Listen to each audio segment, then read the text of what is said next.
Hello, this is Aftab Khan, Executive Director at BRASI. Sometimes people ask me, what is the ABC classification of inventory? Some folks confuse it or mix it up with ABC, activity-based costing term used in accounting.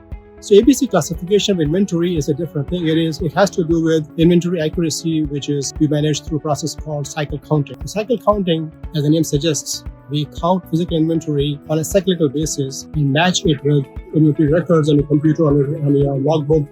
So they should be same, exactly the same, or very close. Why? Because you use those numbers to plan for customer service, plan for manufacturing. Those numbers are not accurate on the book, then you are making wrong decisions. So in order to implement a cycle counting plan, you need to categorize your inventory items into three classes. Class A, Class B, and Class C. Three classes A, B, C, that's why it's called ABC classification.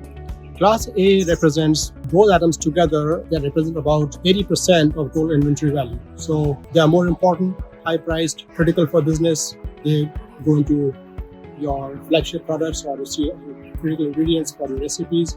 So in terms of importance and cost, those items, no matter how many they are, should be about 80% of the total inventory value or annual spend.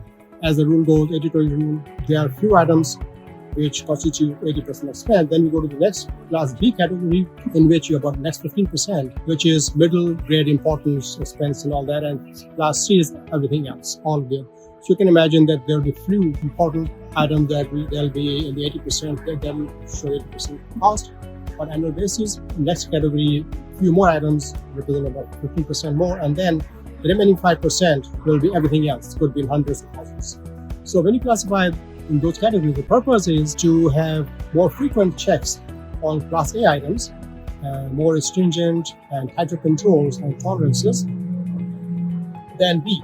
B, you can check them less frequently and may have little broader tolerances. And then C is like everything else, even less frequent inspections, checking, vehicle counting, and little broader tolerance than compared to A and B in the order. So because cycle counting costs money, you have staff, you have reports, it takes time, so you don't want to spend, you want to prioritize Class A items and then take care of the rest. This is all about ABC classification of inventory. I hope you learned something from this video. If you like it, please like, share, and subscribe so you can get regular updates on a time-to-time basis. And you can find more information and, of course, our training courses on these topics at our website, www.brasi.org. Thank you very much.